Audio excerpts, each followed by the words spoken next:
Elisabeth Fémoville, qui vient de Liège. Elle est de formation anesthésiste réanimatrice et donc elle s'occupe du service d'algologie à Liège et de soins palliatifs au CHU de Liège. Elle s'occupe aussi de elle est chercheure et dans tout ce qui est cerveau en collaboration avec des centres, et je lui passe la parole. Merci beaucoup pour l'invitation. Merci d'être présent à ce deuxième congrès marocain d'hypnose clinique. Je souhaite vous parler de l'hypnose et vous connaissez déjà, plein d'entre vous sont formés, mais je n'étais pas sûre que tout le monde était bien formé à l'hypnose. Donc je me suis dit, c'est intéressant en 2 dias de mettre quels sont d'abord nos mythes et nos conceptions erronées concernant l'hypnose. Généralement, les mythes sont entretenus par les films. Et qu'est-ce qu'on dit dans les films? On montre notamment Mowgli, vous voyez, on est hypnotisé par le regard. C'est faux. Puis, on parle de l'hypnose, c'est un sommeil. C'est faux. L'EEG de quelqu'un en hypnose, c'est un EEG d'éveil. Puis, on dit, faut-il croire en hypnose? Moi, je dis aux patients, non, parce que ce n'est pas une religion. Est-ce que l'hypnose est manipulation? Moi, je pense que oui, parce que vous allez comprendre en la réflexion sur l'hypnose et les modifications que ça mène dans le cerveau. Donc, l'hypnose, on peut manipuler si on a des mauvaises intentions, mais théoriquement, si on a une éthique et dans le domaine du soin, on évite cela. Alors, après, les mythes sont entretenus aussi par les spectacles d'hypnose. Alors, à ce moment-là, on dit on est hypnotisé par le regard. Faux. Sommeil, faux, comme je l'ai déjà dit. Obéissance aveugle. Parfois, on est interpellé par tout ce que les gens font quand ils sont en hypnose. Ça, c'est faux aussi, c'est pas aveugle. On sort du processus hypnotique quand ça heurte notre morale. Les mythes sont aussi entretenus par des reportages sur des trans collectifs. On a eu un très bel exposé ce matin sur les trans collectifs. Et alors, il y a encore cette croyance, notamment certains reporters, quand ils parlent de l'hypnose de ces trans collectifs, ils disent qu'ils sont hypnotisés et hystériques. C'est faux. Ça nous vient aussi de l'histoire. L'hypnose, perte de conscience. C'est faux. On garde sa conscience. L'hypnose diminue ou supprime la douleur. Ça, c'est vrai. Et l'hypnose a des comportements différents quand nous sommes avec des trans collectifs, si nous voyons une hypnose de spectacle ou si on utilise l'hypnose dans le domaine du soin. Qu'est-ce que c'est l'hypnose? L'hypnose est au fond un talent inné que Mère Nature nous a donné. Important de savoir qu'on se met soi-même en hypnose. On n'est pas hypnotisé. Donc nous, comme soignants, nous devons être vigilants à la façon dont nous utilisons notre vocabulaire. Nous hypnotisons pas, mais nous aidons un patient à rentrer en hypnose. Et une fois que l'individu a glissé dans ce processus qu'on appelle hypnose, à ce moment-là, il suspend sa pensée critique en diminuant sa capacité d'analyser, de raisonner et de juger. Et en même temps, la crédibilité augmente, c'est-à-dire il accepte plus facilement les suggestions. Donc tous les ingrédients présents pour pouvoir manipuler quelqu'un si on manque d'éthique. En hypnose, on a aussi une modification de la perception du temps. Et en même temps, on peut avoir un accès différent à sa mémoire. C'est donc un processus de conscience particulier où l'individu revit des événements. Il n'est pas uniquement, il est acteur et observateur de ce qui se passe. Si vous regardez la définition qui a été proposée par l'American Psychological Association en 1994, vous voyez que c'est une procédure au cours de laquelle un professionnel de santé suggère aux patients d'expérimenter des changements dans les sensations, perceptions, pensées ou comportements.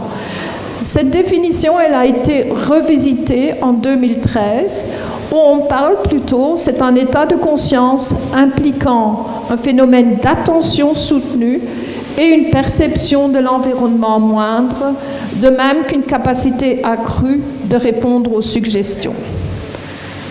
Venons quelques instants sur qu'est-ce qu'on sait sur l'hypnose et la conscience.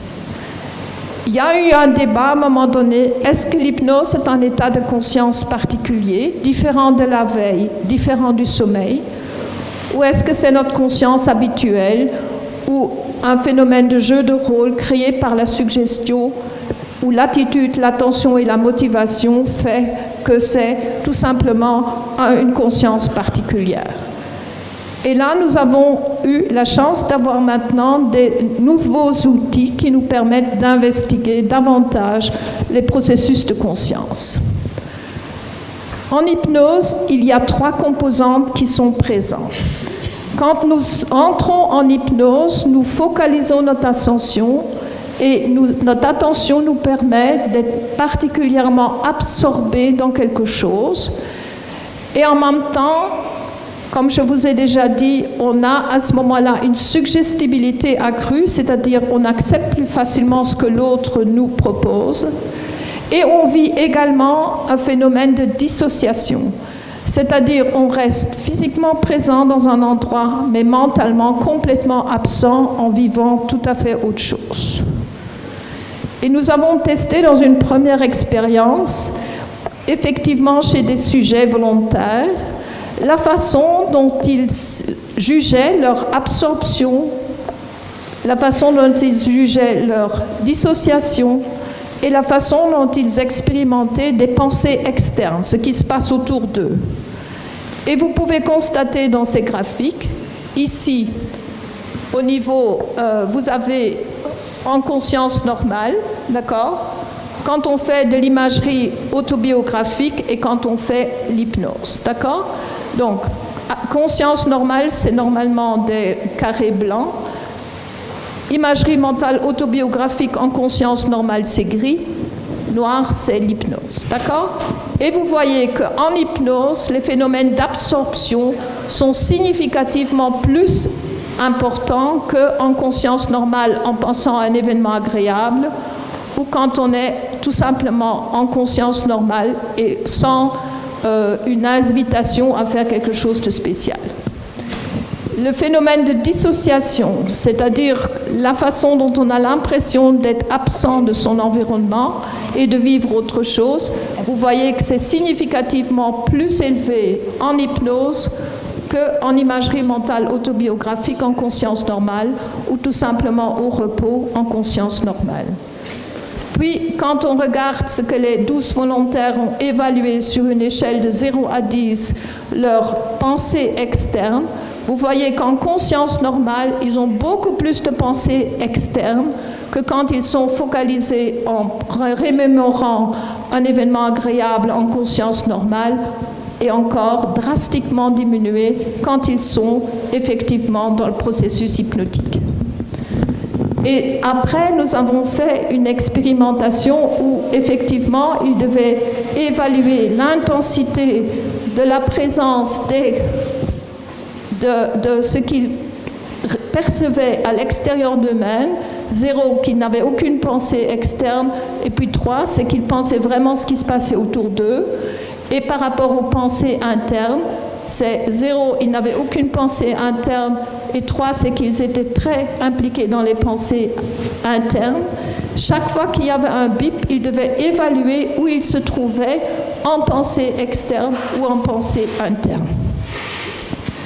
Et dans cette étude, nous constatons, en conscience normale, nous avons un équilibre entre les pensées internes et les pensées externes. Par contre, quand nous sommes dans le processus hypnotique, nous changeons ce schéma. Nous avons beaucoup plus de pensées internes que des pensées externes. Et la particularité, quand nous regardons ce qui se passe, pensée interne, pensée externe, il y a en conscience normale un switch qui se fait tous les 20 secondes. Et si nous regardons qu'est-ce qui se passe en hypnose, là, nous voyons que ce switch se fait seulement tous les 33 secondes. Ça peut nous aider à comprendre que l'hypnose est un processus de conscience particulier où effectivement nous avons une façon différente d'être à nous-mêmes et à notre environnement. Puis nous avons évalué les processus neurophysiologiques de l'hypnose et notamment nous sommes intéressés qu'est-ce qui se passe dans les cerveaux des volontaires quand ils sont en train de penser à un événement agréable, soit en conscience normale ou quand ils le vivent sous hypnose, le même événement agréable. Puis chez 12 volontaires, nous avons regardé l'activité au niveau du cerveau en posant la question qu'est-ce qui est significativement plus activé en hypnose qu'en conscience normale en remémorant quelque chose d'agréable. Et vous voyez ici différentes coupes d'activité cérébrale qui est une moyenne des 12 volontaires qui ont participé à la recherche. Vous voyez que c'est la partie gauche du cerveau qui s'active beaucoup plus en hypnose qu'en conscience normale. Nous regardons qu'est-ce qui est significativement plus activé en hypnose qu'en conscience normale en faisant de l'imagerie autobiographique. Nous voyons donc que l'activité est davantage dans le cerveau gauche. C'était tous des volontaires droitiers. Et quand nous regardons les aires qui sont activées, alors que les volontaires avaient les yeux fermés, ils activaient la région de la vision, la région de la sensation, la région de la motricité, comme effectivement s'ils voyaient, s'ils bougeaient, s'ils sentaient. Et puis on a posé la question, qu'est-ce qui est significativement moins activé en hypnose par rapport à l'imagerie autobiographique en conscience normale? Et deux régions qui sont importantes, c'est le précuneus qui est moins activé et le mésiofrontal. Alors, vous voyez aussi les régions pariétales qui sont moins activées. Et là, on a fait une recherche. L'imagerie autobiographique est encodée dans cette région-là. Puis, comme je vous ai expliqué déjà tantôt, les 11 sujets qui ont dû évaluer la pensée interne et externe. Et là, vous avez déjà vu cette diapositive. Maintenant, vous voyez, en IRM fonctionnel, on a regardé alors l'activité au niveau du réseau interne, du mode par défaut, en conscience normale et en hypnose, et l'activité dans le réseau externe en conscience normale et en hypnose. Et qu'est-ce que nous constatons? Que l'activité au niveau du réseau interne est différente en hypnose, même si les régions sont plus activées, la façon dont c'est activé, c'est différent et le SWIFT est complètement différent, alors que la pensée externe existe quand nous sommes en conscience normale, elle a presque complètement disparu dans le réseau externe de notre conscience externe en hypnose. Puis nous avons regardé la connectivité, notamment dans différentes régions, et nous avons constaté qu'en conscience hypnotique, nous avons une moindre connectivité dans le réseau externe et une augmentation de la connectivité au niveau du réseau interne. Donc l'hypnose change la connectivité au niveau de notre cerveau. Donc la neuroplasticité est certainement sollicitée avec ce phénomène-là. Puis nous sommes intéressés aussi de regarder les phénomènes de douleur. Nous avons fait ça d'abord au PET scan et puis je rapporte une étude un tout petit peu plus récente en IRM fonctionnel où nous avons regardé chez 13 volontaires 2 sessions séparées, c'est-à-dire en conscience habituelle et en hypnose basée sur un événement agréable. Et en IRM fonctionnel, vous êtes amené à travailler avec un laser. Un laser est douloureux à partir de 450 millijoules et chacun des volontaires avait 200 stimulations dans chacune des intensités de façon aléatoire et devait, dès qu'il entendait un bip, évaluer ce qu'il avait ressenti au niveau perception. Perception non douloureuse en dessous de 450 millijoules.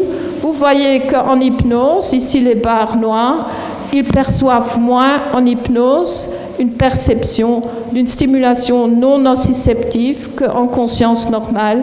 Et vous voyez bien aussi qu'en hypnose, les perceptions douloureuses sont moindres qu'en conscience normale. D'ailleurs, ici, vous voyez, le réseau de la douleur est activé quand ils sont en conscience normale, n'est presque plus activé quand ils sont en hypnose. Et vous pouvez à ce moment-là voir ça encore autrement. Ici, vous voyez la cartographie du réseau de la douleur activé avec une stimulation laser douloureuse en conscience normale. Et cette même stimulation douloureuse, le laser à 450 millijoules, vous voyez qu'il n'active plus presque rien au niveau du système nerveux central. Après, nous avons donc aussi regardé dans la littérature concernant les perceptions visuelles. Et une vieille étude déjà de Koslin en 2000 nous montre que nous pouvons regarder des couleurs et quand nous regardons des couleurs, nous avons la possibilité d'activer dans notre cerveau une région qui s'appelle la région fusiforme. Et on a regardé cela en conscience normale et en hypnose. Seulement en hypnose, on a suggéré aux individus de regarder un panneau en couleur et de laisser partir progressivement les couleurs. Et quand il avait à ce moment-là la perception que c'était devenu un panneau gris, au niveau du cerveau, nous voyons à ce moment-là qu'il y a une éteinte complète de la région fusiforme, alors qu'il regarde toujours un panneau en couleur. Par contre, quand on lui présente un panneau gris en hypnose, et puis qu'on l'invite progressivement de faire venir les couleurs, à ce moment-là, quand l'individu dit il perçoit les couleurs, il y a de nouveau une activation dans la région fusiforme.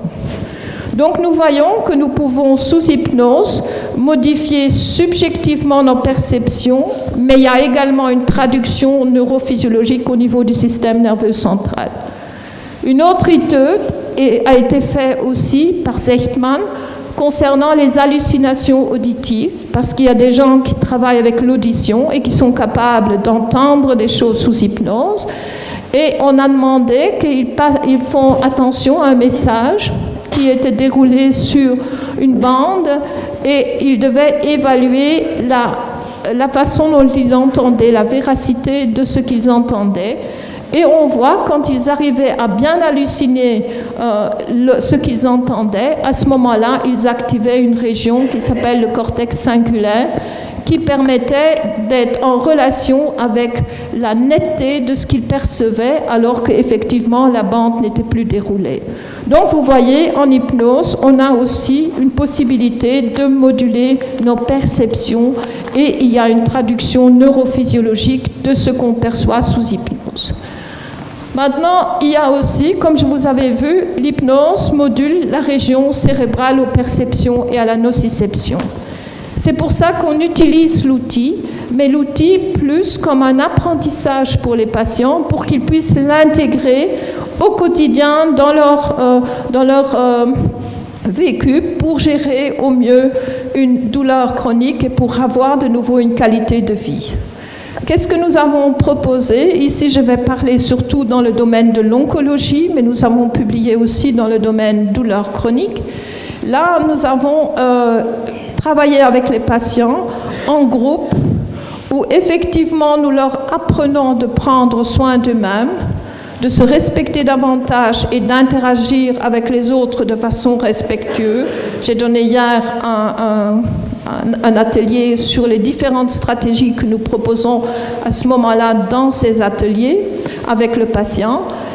Évidemment, le patient doit s'impliquer activement, doit devenir partenaire et faire à ce moment-là les tâches à domicile. C'est un moyen d'arriver à amener un changement et de changer son attitude par rapport à un problème. Nous insistons que chaque patient a son propre rythme. Nous insistons que chacun a des besoins spécifiques dans cet apprentissage. Et dans ce groupe, on vérifie chaque séance comment les gens ont implémenté ces tâches dans leur vie quotidienne. Évidemment, c'est un processus d'apprentissage et on insiste beaucoup que ce n'est pas une cure miracle, ce qui nécessite que le patient s'exerce, passe de la théorie à la pratique. Éduquer, c'est répéter, rééduquer, c'est encore répéter, répéter, répéter. On a donné 8 séances espacées de 2 semaines pour appliquer justement la théorie à la pratique, c'est-à-dire les tâches qu'on donne, qu'on explique dans ces groupes et comment l'implémenter au quotidien dans la vie. Et il y a cette interaction du groupe qui joue aussi.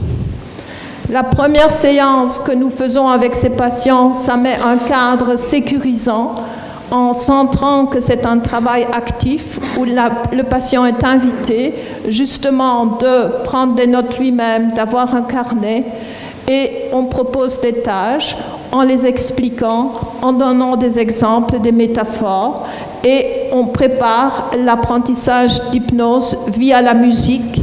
Et puis, les patients peuvent poser des questions concernant l'hypnose et tous leurs mythes et conceptions et leurs interrogations. Alors, il y a un exposé sur l'hypnose et la modulation de la cognition sur les phénomènes de douleur. Les tâches de bienveillance visent particulièrement à augmenter l'estime de soi, à augmenter donc la confiance en soi et l'assertion de soi, en améliorant non seulement la communication avec soi-même et avec les autres, en se méfiant des prédictions autoréalisantes, en surveillant son langage intérieur et concrétiser des jeux dysfonctionnels qu'on peut avoir avec les autres et réfléchir aussi sur ses propres idéaux imaginaires qui nous donnent ce foutu sentiment de culpabilité. C'est donc apprentissage, agir de façon écologique et économique avec soi-même. Également, j'explique aux patients que la vie nous colle un problème de santé. On n'est pas dans le luxe de dire j'accepte ou je n'accepte pas. On n'a pas ce luxe-là. La vie nous donne un problème, nous colle un problème. Mais où est-ce qu'on a le choix? Soit de rester dans le stade 1, c'est-à-dire la plainte, où je trouve que c'est injuste, j'ai de la colère, je suis victime, mais ça fait le vide autour de soi. Ou soit d'aller vers le stade 2, où là j'attends tout de la médecine. La médecine doit m'arranger le problème, mais dans les problématiques de santé chronique, je constate très vite qu'elle a aussi des limites, qu'il faut expliquer aux patients et le dire clairement. Et puis on peut passer vers le stade 3, où là, avec la limitation de la médecine, on peut apporter soi-même ses ressources intérieures pour mieux gérer une problématique de santé chronique. Je parle également aux patients des 3 fléaux. Premier fléau, c'est vouloir changer les autres, éviter de mettre de l'énergie là-dedans, c'est impossible. Deuxième fléau, c'est vouloir changer son passé, ce luxe on ne l'a pas non plus. Et le troisième fléau, c'est vouloir contrôler le futur, ça non plus, nous n'avons pas cette possibilité-là. Dans la deuxième séance, on passe effectivement en revue les tâches. Chaque patient donne un commentaire par rapport à les tâches, donc prend la parole, apprend à exister dans un groupe par rapport aux tâches, pas par rapport aux problèmes, d'accord? Et chaque séance a 6 nouvelles tâches. Puis on décrit le premier exercice d'hypnose et puis on réalise l'exercice. Quels sont les exercices d'hypnose que nous proposons? Fauteuil de nuage blanc, havre de paix, douleur-couleur, apprendre à se protéger, voyager léger, histoire et métaphore et pays des rêves concernant le sommeil. Nous avons fait d'abord une étude prospective pour un groupe de patients qui avaient un cancer du sein, où là, nous avons laissé le choix aux patients de choisir s'ils voulaient avoir soit de l'hypnose, soit du yoga, soit des thérapies cognitivo-comportementales.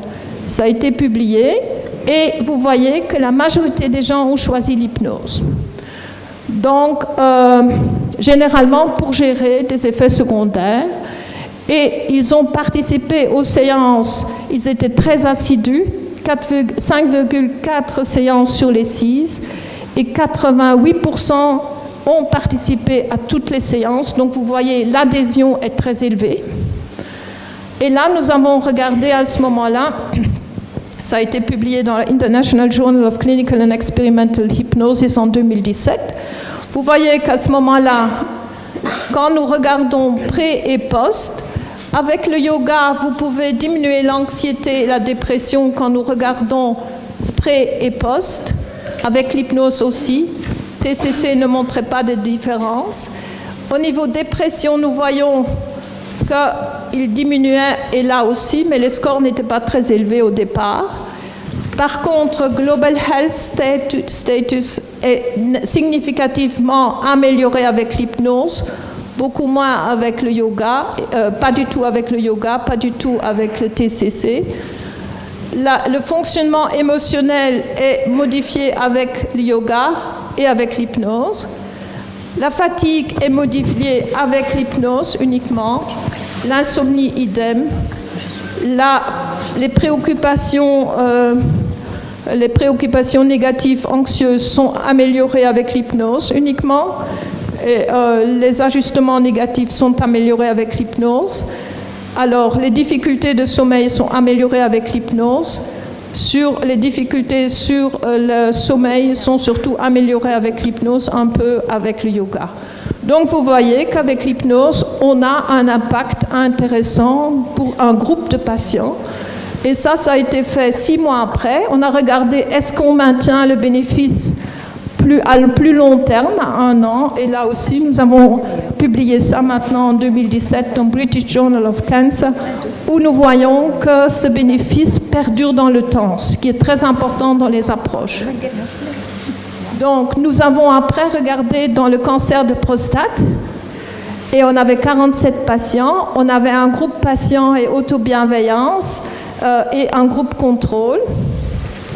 Et nous voyons que nous avons des modifications aussi chez les hommes concernant l'anxiété, concernant la sévérité de la peur de la récidive et concernant des symptômes urinaires aussi bien dans le groupe contrôle que dans le groupe hypnose.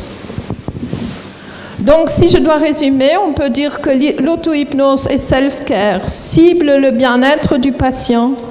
Ça a donc un intérêt pour les patients en oncologie.